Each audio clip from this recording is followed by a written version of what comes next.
ನಮಸ್ಕಾರ. ಇದು GBS 63 update channel. ಚಂದದರಾಗಿ subscribe ಆಗಿ, ಚಾನಲನ್ನು ಬೆಳೆಸಿ ತಾವು ಬೆಳೆಯಿರಿ. ಮುಖ್ಯಾಂಶಗಳು: ಕೋಳಿ ಸಾಕಣೆಯಲ್ಲಿ ಯಶೋಗಾತಿ ಹೊಂದಿದ ರೈತನ ಸ್ಟೋರಿ ಇದು.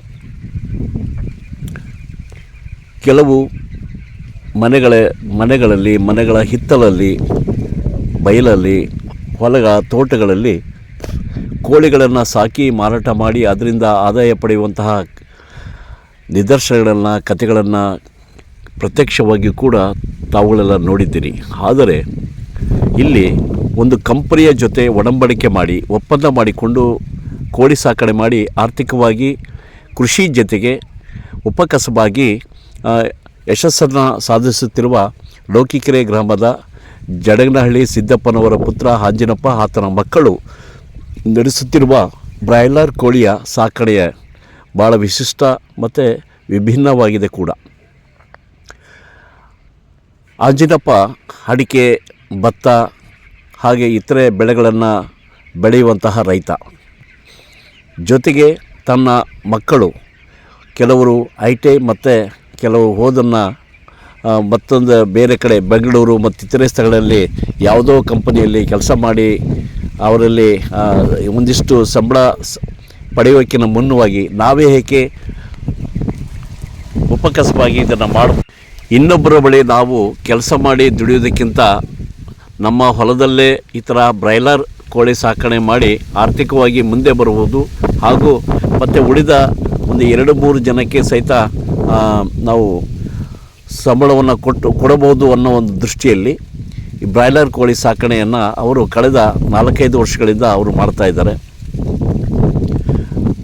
ಭಾಳ ವಿಶಾಲವಾಗಿ ಎತ್ತರ ಪ್ರದೇಶದಲ್ಲಿ ಶೆಡ್ಡನ್ನು ನಿರ್ಮಾಣ ಮಾಡಿ, ಮತ್ತು ಕೆಳಗಡೆ ಭತ್ತದ ಗೊಳಲೆಯನ್ನು ಹಾಸಿಗೆಯಾಗಿ ಪರಿವರ್ತನೆ ಮಾಡಿ, ನೀರು ಮತ್ತು ಗಾಳಿ ಬೆಳಕು ಆದಂತೆ ಸ್ವಚ್ಛವಾಗಿ ಕೋಳಿಗಳನ್ನು ಸಾಕಿ ಪ್ರತಿ ತಿಂಗಳು ಬ್ರಾಯ್ಲರ್ ಕೋಳಿ ಕೇವಲ 30 ದಿವಸದಿಂದ 40-42 ದಿನಗಳಿಗೆ ಬರುವಂತಹ ಬ್ರಾಯ್ಲರ್ ಕೋಳಿ ಭಾಳ ವಿಶಿಷ್ಟವಾಗಿ ಹೈಬ್ರಿಡ್ ತಳಿಯಾಗಿದ್ದು, ಇದು ಮಾಂಸಾಹಾರಕ್ಕೆ ಮಾತ್ರ ಉಪಯೋಗ ಬರುವಂತಹ ಕೋಳಿಗಳಿವು.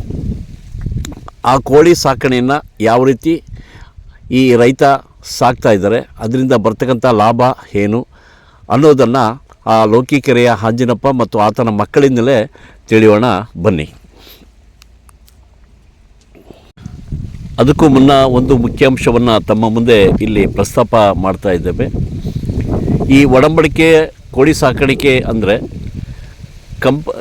ರೈತನ ಒಂದು ಶೆಡ್, ರೈತನೇ ಸ್ವತಃ ಶೆಡ್ ನಿರ್ಮಾಣ ಮಾಡಿದಲ್ಲಿ ಮತ್ತು ನೀರಿನ ವ್ಯವಸ್ಥೆ, ಬೆಳಕಿನ ವ್ಯವಸ್ಥೆ, ಹಾಗೆ ಕರೆಂಟಿನ ವ್ಯವಸ್ಥೆ ಮಾಡಿಕೊಂಡಲ್ಲಿ ಒಂದು ಕಂಪನಿ, ದೊಡ್ಡ ಬೃಹತ್ತಾಗಿ ಬೆಳೆದಂತಹ ಕಂಪನಿ, ಕೋಳಿ ಮಾರಾಟ ಮಾಡ್ತಕ್ಕಂಥ ಕಂಪನಿಗಳು ಆ ರೈತರಿಗೆ ಇಂತಿಷ್ಟು ಬ್ಯಾಚ್ ಅಂದರೆ ಕನಿಷ್ಠ 1,000ದಿಂದ 5,000, 10,000ವರೆಗೂ ಕೋಳಿ ಮರಿಗಳನ್ನು ಅವರಿಗೆ ನೀಡಲಾಗುತ್ತದೆ. ಆ ಕೋಳಿ ಮರಿಗಳನ್ನು ಈ ರೈತ ಬ್ರೂಡರ್ ಮತ್ತು ಬೇರೆ ಸಣ್ಣ ಇದನ್ನು ಫುಡ್ಡನ್ನು ಆ ಪ್ರಮಾಣದಲ್ಲಿ, ಅಂದರೆ ಫುಡ್ಡು ಕೂಡ ಕಂಪ್ನಿಯೇ ಕೊಡುತ್ತೆ. ಔಷಧಿ ಮತ್ತು ಇನ್ನಿತರೆ ಕಾಲಕ್ಕೆ ಬಂದು ಅವ್ರನ್ನ ಪರಿಶೀಲನೆ ಮಾಡಿ ರೈತ ಯಾವ ರೀತಿ ಅವನು ಸಾಕಾಣಿಕೆ ಮಾಡ್ತಾರೆ ಅಂಥೇಳಿ ಅವರಿಗೆ ವೈಜ್ಞಾನಿಕ ಸಲಹೆಯನ್ನು ಕೂಡ ಇಲ್ಲಿ ಆ ಕಂಪನಿಗಳ ಅವರ ಮುಖ್ಯಸ್ಥರು, ಆ ಕಂಪನಿಗಳ ಪರವಾಗಿ ಬರ್ತಕ್ಕಂಥ ಉಸ್ತುವಾರಿದಾರರು ಬಂದು ಅವರಿಗೆ ಸಲಹೆಯನ್ನು ಕೊಡ್ತಾರೆ. ಆ ಸಲಹೆಗಳನ್ನು, ವೈಜ್ಞಾನಿಕ ರೀತಿಯ ಸಲಹೆಗಳನ್ನು ಪಡೆದು ಅವರು ಭಾಳ ಹೆಲ್ತಿಯಾಗಿರ್ತಕ್ಕಂಥ, ಆರೋಗ್ಯ ಮತ್ತು ತೂಕ ಭರಿತ ಕೋಳಿಗಳನ್ನು, ಉತ್ಕೃಷ್ಟ ದರ್ಜೆಯ ಕೋಳಿಗಳನ್ನು ಸಾಕಿ ಅವರಿಗೆ ಮತ್ತೆ ಪುನಃ ಅವರಿಗೆ ಕಂಪ್ನಿಯವರಿಗೆ KG-ಗಟ್ಟಲೆ ಅಥವಾ ಇಂತಿಷ್ಟು ಅಂಥೇಳಿ ಇದು ಮಾಡುತ್ತೆ. ಚೆನ್ನಾಗಿ ಫುಡ್ಡು ಹಾಕಿ ಮತ್ತು ಫುಡ್ಡಲ್ಲಿ ಉಳಿತಾಯ ಮಾಡಿದಂತಹ ರೈತರಿಗೆ ಕಂಪನಿ 6ರಿಂದ 8 ರೂಪಾಯಿ ಅಥವಾ 10 ರೂಪಾಯಿ ಫಾರ್ ಕಿಲೋಗೆ, 1 kg-ಗೆ ಆ ಕಂಪನಿಯೇ ಒಂದು ಬೋನಸ್ ಆಗಿ ಇಲ್ಲಿ ಕೊಡುತ್ತೆ. ಇಂತಿಷ್ಟು ಸೇರಿ ಕನಿಷ್ಠ ತಿಂಗಳಿಗೆ ಒಬ್ಬ ರೈತ ಒಂದು ಬ್ಯಾಚಿಂದ 1,000 ಕೋಳಿಗೆ ಸುಮಾರು 60ರಿಂದ 70,000 ಆದಾಯ ಕೊಡುವಂತಹ ನಿದರ್ಶನಗಳು ಕೂಡ ನಮ್ಮಲ್ಲಿವೆ. ಅಂತಹ ಒಂದು ನಿದರ್ಶನಗಳಲ್ಲಿ ಈ ಲೋಕಿಕೆರೆಯ ಕೋಳಿ ಸಾಕಾಣಿಕೆದಾರ ರೈತ ಆಂಜಿನಪ್ಪ ಮತ್ತು ಆತನ ಮಕ್ಕಳು ಭಾಳ ಯಶಸ್ವಿಯಾಗಿ ಅವರು ಕೋಳಿಸನ್ನು ನಿರಂತರವಾಗಿ ಅವರು ಸಾಕ್ತಾ ಬರ್ತಾಯಿದ್ದಾರೆ. ಆ ಒಂದು ಕೋಳಿ ಸಾಕಾಣಿಕೆ ಹಂತ ಯಾವ ರೀತಿ ಅವರು ನೀರಿನ ವ್ಯವಸ್ಥೆ ಮಾಡಿದ್ದಾರೆ, ಶೆಡ್ಡನ್ನು ಯಾವ ರೀತಿಯಲ್ಲಿ ಆ ಶೆಡ್ಡಿನ ಅಳತೆ ಎಷ್ಟು, ಮತ್ತು ಗಾಳಿ ಬೆಳಕು ಯಾವ ರೀತಿ ಅವರು ಮಾಡಿಕೊಂಡಿದ್ದಾರೆ, ಪ್ರತಿನಿತ್ಯ ಅವರು ಆಹಾರವನ್ನು ಅದಕ್ಕೆ ಫುಡ್ಡನ್ನು ಕೊಡೋ ಪದ್ಧತಿ, ದಿನಕ್ಕೆ ಎಷ್ಟು ಬಾರಿ ಅವರು ಫುಡ್ಡನ್ನು ಕೊಡ್ತಾರೆ, ಮತ್ತು ಯಾವ ರೀತಿ ಕಾಲಕ್ಕೆ ಕೋಳಿಗಳಿಗೆ ರೋಗ ಬರದಂತೆ ಆರೋಗ್ಯವಾಗಿರಲು ಕಾಲಕ್ಕೆ ಟಾನಿಕು ಮತ್ತು ಇಂಜೆಕ್ಷನ್ಸು ಮತ್ತು ಔಷಧಿಗಳನ್ನು ಕೊಡುವ ರೀತಿಯನ್ನು ಅವರು ನಿಮಗೆ ತಮ್ಮ ಮುಂದೆ ಅವರು ಹೇಳೋರಿದ್ದಾರೆ. ಕೇಳೋಣ ಬನ್ನಿ ಅವರಿಂದಲೇ. ನಾವು ಲೋಕಿಕೆರೆ ಗಂಡಳೆ ರಂಜನಪ್ಪ ಅಂತ ಸಿದ್ದಪ್ಪ ಮಗ. ಅಡಿಕೆ ಭತ್ತ ಹಿಂಗೆಲ್ಲ ಮಾಡ್ಕೊತ ಬಂದ್ವಿ. ಈಗ ಒಂದೂವರೆ ವರ್ಷ ಆಯ್ತು ಇದನ್ನು ಮಾಡೋಕೆ ಹಚ್ಚಿ. ಇದನ್ನು ಮಾಡ್ಕೊತ ಬರ್ತದೆ ಸರ್. ಇದು ನಾವು ಸ್ವಂತ ಅಡಿಕೆ ಭತ್ತ ಇದ್ರಾಗೆಲ್ಲ ಮಾಡಿದ್ದೇವೆ ಸರ್. ಇದೆಲ್ಲ ಯಾವ ಲೋನು ಏನೂ ತಗೊಂಡಿಲ್ಲ. ಪೂರ್ವ ಪಶ್ಚಿಮ 270 ಅಡಿ ಉದ್ದ ಇದೆ, ಅಗಲ 25 ಅಡಿ ಅಗಲ ಇದೆ. ಮೇಲೆಲ್ಲ ಕಬ್ಬಣ ಇದು ಸಿಮೆಂಟ್ ಶೀಟು, ಇದೆಲ್ಲ ಕಬ್ಬಣದ ಆಂಗ್ಲಾರು, ಸುತ್ತಲೂ ಮೆಸ್ಸು ಪಾಟು ಎಲ್ಲ ಇದು ಮಾಡ್ಯಾರ. ನಾವು ಇದು ಬೆದಲು ಏರಿಯಾ ಹೈಟ್ ಇದೆ, ಸುತ್ತಲೂ ಜಮೀನು ನಿಂತಲ್ಲ, ನೀರು ಎಲ್ಲಿ ನಿಂದ್ರಲ್ಲ ಮಳೆ ಬೆಳೆ ಬಂದರು. ಅದರಿಂದ ಪೂರ್ವ ಪಶ್ಚಿಮ ಮಾಡೀವಿ. ಬಿಸಿಲು ಉತ್ತರ ದಕ್ಷಿಣ ಮಾಡಿದರೆ ಬಿಸಿಲು ನೇರ ಬೀಳ್ಬೇಕು ಎಂದು ಪೂರ್ವ ಪಶ್ಚಿಮ ಮಾಡಿದ್ದೀವಿ. ಹಂಗಾಗಿ ಚೆನ್ನಾಗಿದೆ. ನೀರು ಬೋರ್ ಹಾಕ್ಸಿದ್ದೀವಿ. ಭಾಳ ಚೆನ್ನಾಗಿದೆ ನೀರು, ಭಾಳ ಸ್ವೀಟ್ ಇದೆ, ಭಾರಿ ಚೆನ್ನಾಗಿರೋದ್ರಿಂದ ಭಾಳ ಚೆನ್ನಾಗಿ ಬರ್ತಾಯಿದೆ ನೀರು. ನಾವೇನು ಇದನ್ನು ಮಾಡಿಲ್ಲ, ಕಾಂಟ್ರಾಕ್ಟ್ ಇದರಿಂದ ಮಾಡಿದ್ದೀವಿ. ಎಲ್ಲ ಸಣ್ಣ ಮರಿದ್ದ ಅವರು ತಂದು ಕೊಡ್ತಾರೆ. ಮೆಡಿಸಿನ್ನು ಫುಡ್ಡು ಎಲ್ಲ ಅವ್ರದ್ದೇ, ಒಯ್ಯೋದು ಅವರೇ. ನಾವೇನು ಬೇರೆ ಎಲ್ಲಿ ಸೀಲ್ ಮಾಡಲ್ಲ. ಕಾನೆ ಇಷ್ಟ ಉದ್ದಕ್ಕೆ 6 ಕಾನೆ ಮಾಡಿದ್ದೀವಿ ಸ್ಟಪ್ಪು. ನಾವು ನಮ್ಮ ಅಪ್ಪರ ಕಾಲದಲ್ಲೂ ರಾಗಿ, ಹತ್ತಿ, ಶೇಂಗಾ ಎಲ್ಲ ಬೆಳ್ಕೊಂತ ಬಂದ್ವಿ. ಆಮೇಲೆ ನೀರು ಬಂದಮೇಲೆ ಗದ್ದೆ ಮಾಡಿದ್ವಿ, ಈಗ ತೋಟ ಮಾಡಿದ್ವಿ. ಬೇರೆ ಇದು ಮಾಡೋಣ ಅಂದು ಬೈಲಾರ ಫಾರಮಿಂದ ಸಾಕಾಣಿಕೆ ಮಾಡೋಕ್ಕೆ ವ್ಯವಸ್ಥೆ ಮಾಡಿದ್ವಿ ಅಂತ ಬಂದು ನಮ್ಮ ಹುಡುಗರಿಗಾಗಿಯೇ ಇದನ್ನು ವ್ಯವಸ್ಥೆ ಮಾಡೋಕ್ಕೆ ಮಾಡಿದ್ದೀವಿ. ಹಂಗಾಗಿ ಅವರಿಗೆ ಒಂದು ಇದಾಗಲಿ ಅಂತ ಮಾಡ್ತಾರೆ.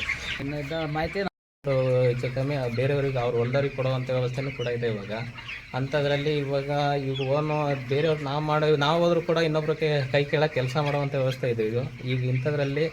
ಈಗ ನಾವೇನೋ ಸ್ವತಃ ಒಂದು ಸ್ವಾಉದ್ಯೋಗ ಮಾಡ್ಕೊಂಡ್ರೆ ಮುಂದಿನ ಫ್ಯೂಚರಲ್ಲಿ ಅದು ಕೂಡ ಒಂದು ನಮ್ಮ ಸ್ವಂತ ಇದರಲ್ಲೇ ನಾವು ಇನ್ನೊಬ್ರನ್ನ ನಮ್ಮ ಕೈ ಕೆಳಗೆ ಇನ್ನೊಬ್ರನ್ನ ವ್ಯವಸ್ಥೆ ಮಾಡಿಕೊಂಡು ನೋಡ್ಕೊಳೋ ಒಂದು ವ್ಯವಸ್ಥೆ ಇದೆ.